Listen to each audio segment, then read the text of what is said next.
Hey guys, welcome back to the Readers. I hope you are having an amazing day. Let's get right into the stories. The first one is Pro-Revenge Story. This one is a double government employee event, and what you should know is if you get the attention of a government employee and make them angry, they will make your life a living hell. Sorry, this is a long one.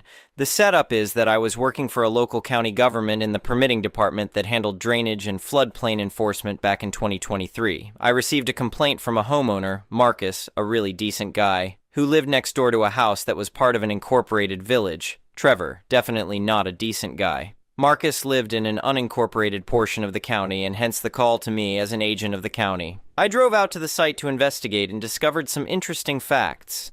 The permitting agent for the village allowed Trevor to fill his lot affecting the drainage, which caused Marcus's lot to flood every time there was anything more than light rain. "It's gotten so bad I can't even use my backyard after a normal shower," Marcus explained, pointing to the soggy grass. "The water just sits there for days." Marcus indicated that there was some tension between him and Trevor, and part of the issue was that Marcus and his partner were a gay couple.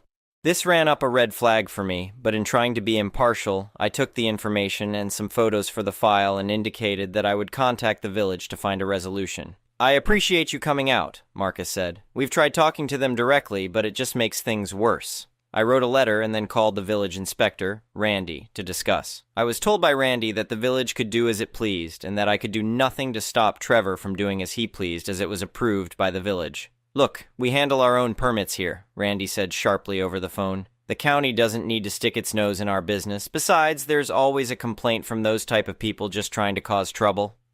There was then a comment about those type of people, the gay couple, making complaints just to cause trouble. I was now on the case, and it was time to make sure everything done on the incorporated lot was 100% legal. At this point, the game certainly was now on, because if there is one thing that grinds my gears, it is bullying. I went back out and spoke to Marcus to let him know what I was up to and also that I was not going to let this slide. "I heard what Randy said to you," I told Marcus, "and I want you to know that's not acceptable. I'm going to look into this situation more thoroughly." "Thank you," Marcus replied with visible relief. "We just want to be treated fairly." I then started investigating the elevations on the two lots and what fill had been placed on Trevor's lot. Trevor came out and started getting belligerent about my presence and ongoing investigation. "What the hell do you think you're doing on my property?" Trevor shouted, marching across his yard. "You have no authority here. This is village land." He incorrectly stated that I did not have jurisdiction over his lot and that he would be calling the police. I patiently listened and then pulled out my two-way radio and requested that the home base dispatch both a village and a county police unit to the location. "Feel free to call whoever you want," I said calmly. "I've just requested both departments send someone over. While we wait, I should inform you that since there's a regulatory floodplain on your lot, I do in fact have jurisdiction, and I will be exercising my right to determine the impact of your fill activities upon that floodplain." Both of the police units showed up, and I let them know what was going on. They were both appropriately agitated to have to waste their time and let Trevor know that I was within my authority to proceed with the investigation. "Sir, the county agent has jurisdiction in floodplain matters regardless of municipal boundaries," the village officer explained to Trevor. "It's federal law." A little while later, while I was measuring things, Randy showed up. He started berating me about harassing the village resident and threatening to call my boss and file a complaint. "This is completely unacceptable," Randy yelled. "You're overstepping your bounds. I'm going to have your job for this." I invited him to do so, quoting which parts of the code he should indicate I was violating. I was using marking paint to show the limits of the floodplain for the photos for the file, and what do you know, Randy's shoe got painted when he tried to stop me. Obviously, he was even more angry, as was Trevor, due to very bright orange paint in the grass in his yard. "Are you kidding me? You just ruined my new shoes," Randy bellowed. I pointed out I had done the same on the neighboring lots, but they just kept complaining. "It's actually marking chalk," I explained. "It comes off pretty easily with water. I've marked the same lines on all affected properties." Interestingly, I found two really wrong things on Trevor's lot. One, there was fill placed in the floodplain, and two, a garden shed was built on the fill and partially within the floodplain. Both are a big no-no and are actually against federal law, so the course of action had two parts. One, make Trevor remove the fill and shed from the floodplain, and two, let Marcus place fill in his lot outside of the floodplain to counteract the fill remaining in Trevor's lot outside of the floodplain. Based on my findings, I told Marcus, I think we have a solution here. Also, it would be a good idea to run a field tile on your side to drain the water that will inevitably pond up between the two lots when it rains. That sounds reasonable, Marcus nodded. How soon can we start? Predictably, Trevor and Randy got super angry when I sent the letter out that there were violations that either had to be corrected, remove, fill, and shed, or apply for a revision of the floodplain with the Army Corps of Engineers. Good luck with that. This then led to a meeting at the county office with Trevor, Randy, my supervisor Jennifer, and myself. Quickly, things went to 11 and there was yelling by Randy about abuse of power. "This is nothing but targeted harassment," Randy shouted, slamming his hand on the conference table. "Your employee is clearly biased and using his position to push a personal agenda." The department head, Diana, came into the conference room and told them both they were wrong and that they should leave peacefully and comply or face the consequences. Fines. "Gentlemen," Diana said firmly, "I've reviewed the case and our findings are correct. You have two options: comply with the order or face daily fines of $1,000. The choice is yours, but I suggest you make it quickly." The best part was that Trevor had to apply for a permit, and guess who was the one to review and approve it? That's right, yours truly. Now, I was following the letter of the law, but you have to know that poor government workers are underpaid and overworked. Strangely, the permit for Marcus was almost immediately approved, while Trevor had to have a very thorough review to ensure it was correct. "I don't understand why this is taking so long," Trevor complained during his third visit to the office. "My neighbor's permit was approved in days."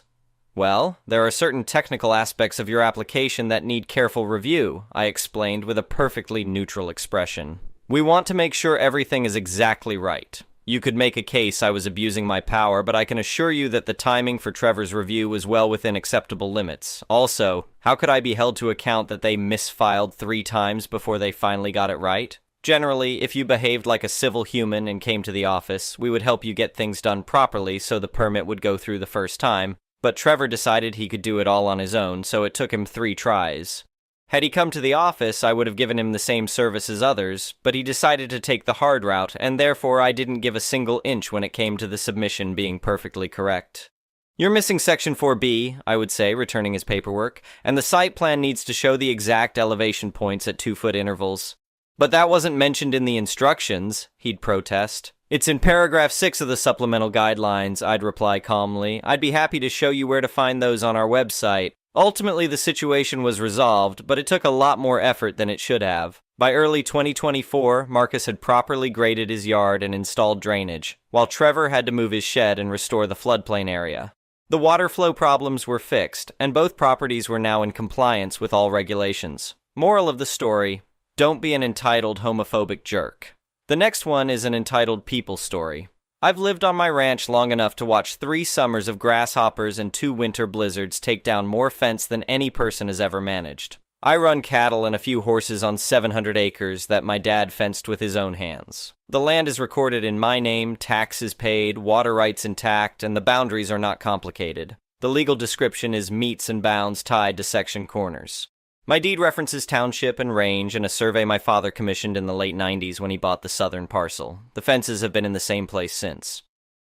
Then a developer bought the hayfield to the east and built a planned neighborhood. They graded, paved, put in a pool, and sold the place with glossy mailers showing sunsets and mountains. I figured I'd get some dog walkers near the fence and a few lost kids. I didn't expect a homeowners association to decide my land was their open space. The first sign I saw was small. It was screwed to a T-post near my north fence line, where the old Jeep trail crosses the draw.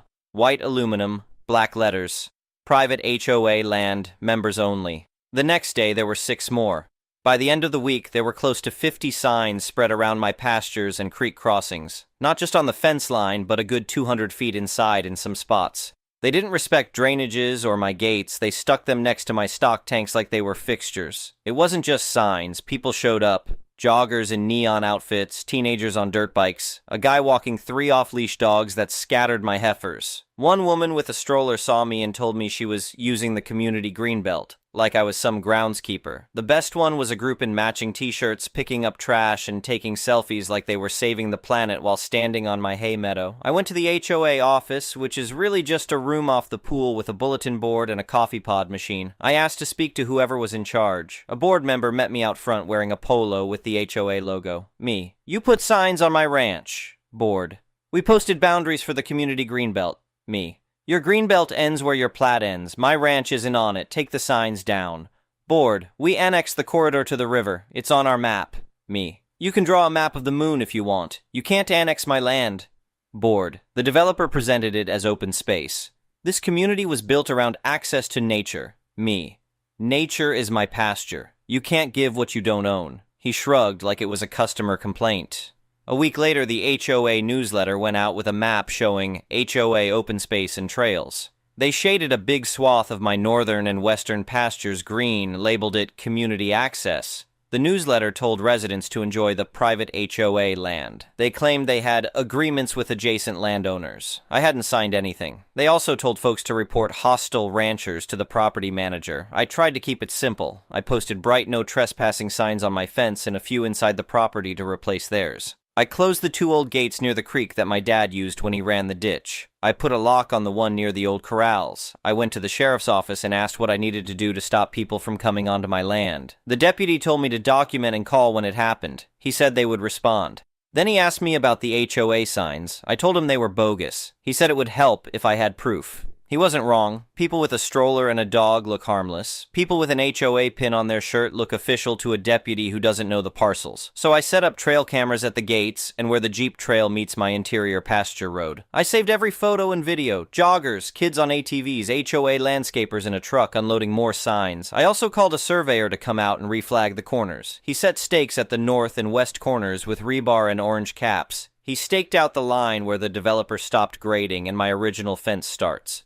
He gave me a stamped map tied to the county's GIS. The next day, the orange caps were gone. Someone pulled them and tossed them into the creek. I found tire marks and boot prints. My own signs were loose screwed to the fence where someone had tried to pry them off, and the HOA had added bigger signs with their logo, members only, private HOA land, violators will be prosecuted. I sent a letter to the HOA through certified mail. It said to remove their signs in 10 days, stay off my property, and stop telling people my land was theirs. I attached a copy of my deed, the county plat showing the subdivision boundaries, and the surveyor's map with his stamp. I told them that if they didn't comply, I would take legal action. They sent back 2 things. One was a notice of violation saying my unauthorized signs and locked gate blocked community access. The other was a bill for assessments and fines for not complying with HOA rules. I am not an HOA member. My parcel number is not in their CCRs. I didn't sign their documents. The bill was a joke, but the notice of violation had a line at the bottom that said they could record a lien. That part wasn't funny. 2 days later, I got a voicemail from a loan officer who manages my operating line asking what was up with a cloud on title. The HOA had recorded a memorandum of access saying they had rights to a corridor across my parcel. The thing was made up. It wasn't signed by me. It referenced an exhibit that didn't exist. It still sat in the county records like it was real, and that was enough to make my bank nervous. That was the moment I hired an attorney. I took him the deed, the maps, the survey, the photos, the shady memo, and the HOA newsletter. I told him I wanted it stopped. He looked over the stack and told me we would file for a temporary restraining order to stop them from posting signs and telling people to use my land.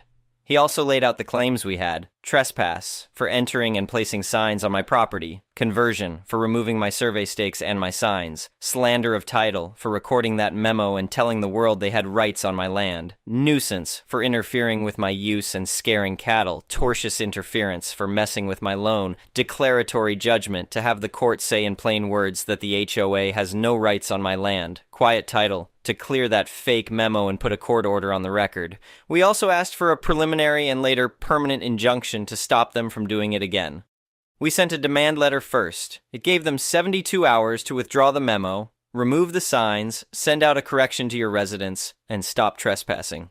We gave them a copy of the lawsuit already drafted to show we were not bluffing. We copied their property manager, the board, and the developer. They didn't just ignore it, they doubled down. The property manager sent a mass email to residents saying, "The HOA controls access to the adjoining greenbelt and will enforce its rules." They reminded people to report me to the HOA. They boasted that public safety was involved. They had a board meeting where they told people on camera that they had secured access to the creek on my land for fishing and dog walking.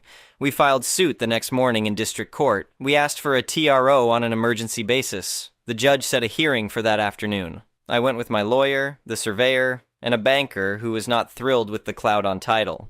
The HOA sent their attorney and the board president. The judge asked simple questions. He wanted to know where the subdivision ended on the recorded plat. He wanted to know what the deed to my land said. He wanted to know what exactly the HOA thought gave them any right to step foot on my property. They pointed to a concept plan from the developer that showed green shading, and they pointed to a line on a brochure that talked about miles of trails. The judge asked where in the county clerk's records there was any easement recorded by me. They didn't have one. The judge granted the TRO. He ordered the HOA to remove any of their signs on my property within 24 hours to stop directing residents onto my land and to stop interfering with my fences and gates. He also told them to record a release of their memo by noon the next day. He warned them that if they didn't comply, he would hold them in contempt and sanction them. We drove straight to the property. The HOA landscaper crew was there with a trailer, hauling out signs. One guy told me they were just doing what they were told and asked me not to yell at him. I told him I wasn't going to yell at him. I wanted the signs gone. He pointed to a stack in the trailer. There had to be 100. I told him to keep going and to get the ones by the pond. I wish the story ended there, but you don't get a story if people act right twice in a row. 2 weeks later, I caught a group from the HOA reinstalling signs near the creek road at dusk. Trail camera got their faces and the truck plate. A jogger stepped off a curb at the trailhead and told me the board had announced that the court only stopped them temporarily and they were reasserting their control. I didn't argue with her. I sent the video to my attorney. We filed a motion for contempt.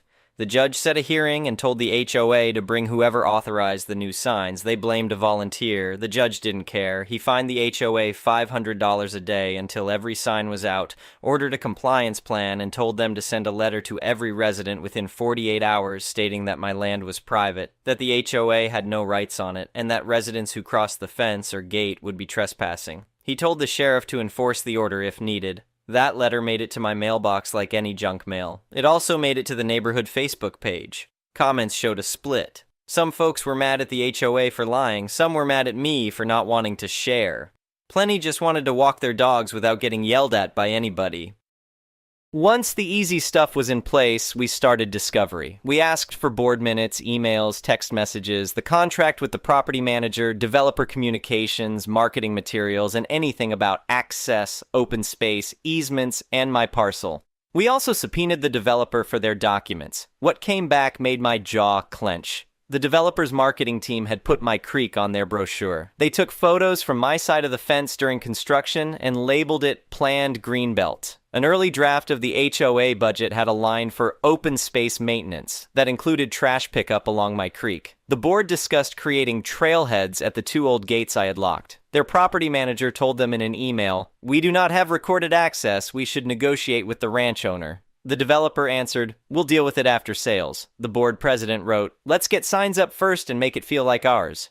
They had minutes from a board meeting where a lawyer they hired early on told them they had no rights and that if they wanted a trail, they needed to buy an easement. They didn't budget for an easement. They counted on me being quiet or not hiring an attorney. There was another piece that mattered. While all this was happening, we had 2 calves get out through the north gate after someone left it unlatched. We found one alive and one dead in the ditch, tangled in wire. My vet bill and the loss weren't world-ending, but they were real. We included that in our damages and tied it to all the people they sent onto my property. We also tied a dip in my pasture grass near the creek to dog traffic and soil compaction. None of those were big numbers alone. Together, they painted a picture of what this kind of interference looks like in real life. The HOA offered to settle by paying me a token amount and leaving the trail open for residents only if they promised to be respectful. They wanted me to grant them a revocable license. I said no. They countered with a small payment and a fence upgrade if I allowed certain hours. I said no again. I told them if they wanted access, we were talking about market value for an easement, proper fencing, gates, maintenance agreements, insurance, and the right to close it during calving or fire. They didn't want to pay. We pushed forward to trial. It wasn't flashy. There were no outbursts. The judge listened and looked through binders of documents. My surveyor testified how he set the corner pins and where the line is. The county planner testified that the subdivision plat did not include my land and that there were no recorded common areas on my parcel. The county clerk testified that there was no recorded easement from me to the HOA. My banker explained how the memorandum they recorded stopped my operating line and what that did to me. We had neighbors from the older part of the county testify to seeing HOA members pull stakes and install signs inside my fence.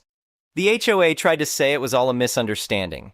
They said the developer led them to believe there would be access. They said some volunteer overreached. They said the memo was just a placeholder. They said the signs were for safety. They implied I was hostile. They showed photos of me standing by my gate with my arms crossed. They tried to play the community good angle. Then my attorney put their emails on the screen where they talked about make it feel like ours, and the minutes where their early lawyer told them no rights, and the property manager's note about we do not have recorded access.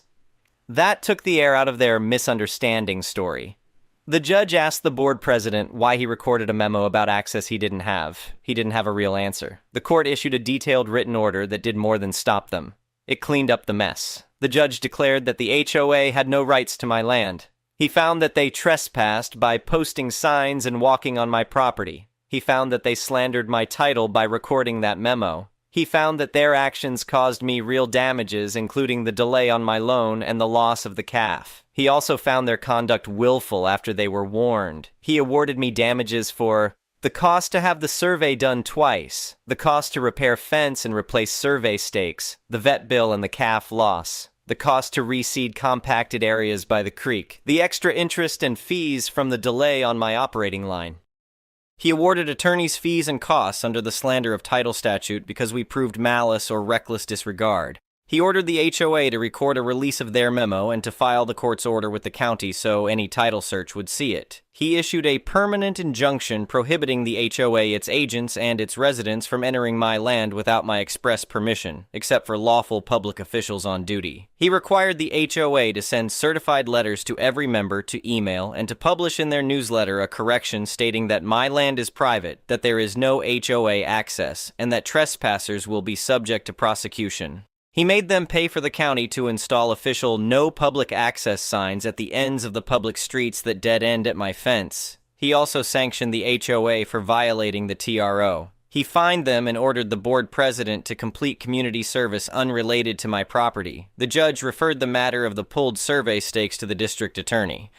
I don't know if anything came of that. I know the board president started running more quietly after that hearing. The HOA insurance carrier took over at that point. They paid the judgment, the fees, and the sanctions. Then they sent a notice to the HOA that their premiums were going up. I heard through the grapevine that the board had to levy a special assessment just to cover the deductible and the increase. That didn't make me happy. I don't want my neighbors soaked. But I also didn't start this. After it was over, I did something on my own terms. There is an old 2-track road that runs along my western fence to the county line. It's been used by hunters to reach state land since before I was born. It was never recorded. In the fight with the HOA, it got wrapped up in the mess and people got confused. I met with the county, the state land office, and my attorney. We drafted a real recorded public access easement for that 2-track. I kept the right to close it during high fire danger and calving.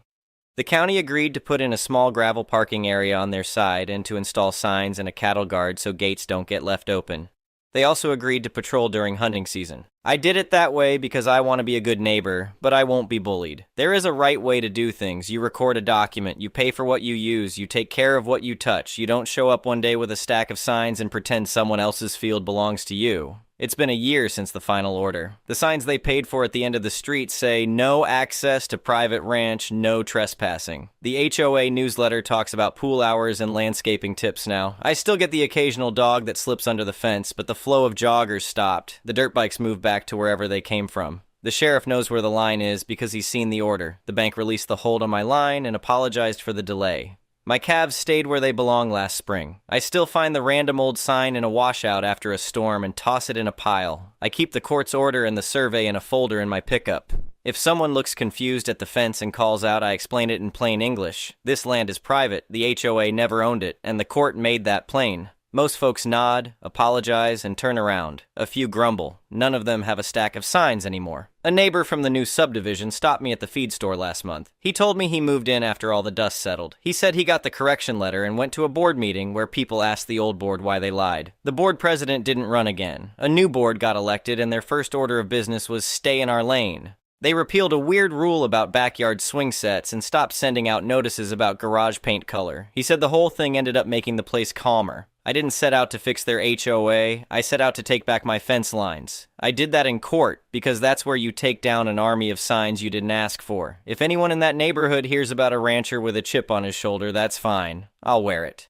I also know that if the board had come to me at the start and asked for a real trail and offered to pay for an easement and a fence, I might have said yes. In my county, land records are simple. You go to the clerk, you look up the grantor and grantee index, you read what's recorded, you don't print a glossy map and think it changes the law. The judge didn't give me anything I didn't already have. He wrote down what was already true. The land is mine, and an HOA can't vote itself across my fence. If you ever find yourself in a fight like this, don't get cute and cut down signs with a saw you borrowed from your cousin. Don't throw them in a ditch. Don't get in a screaming match with a volunteer at 7 a.m. on a Saturday. Call a surveyor. Get your deed. Talk to the clerk. Take photos. Hire a lawyer who knows property law. Ask for a TRO. Keep everything. Show the judge. Make them put their story under oath. If the facts are on your side, the law will be too. I didn't worry about winning style points. I worried about calves, fences, and loan payments. The court order has my legal description in it. It mentions my parcel number and the full metes and bounds. It will sit in the records for anyone to see long after I'm gone. If someone tries this again in 20 years, the clerk will hand them a copy of the order and tell them not to waste the judge's time. The last private HOA land sign I found was wedged under a willow after spring runoff. I pulled it out and set it by the barn. I keep it there to remind me what a piece of aluminum and a bad idea can turn into. It looks harmless. It wasn't. It took months, court dates, and money to undo. But it's done. I took those signs down the right way. In court. And they haven't been back. Anyway, thank you for watching.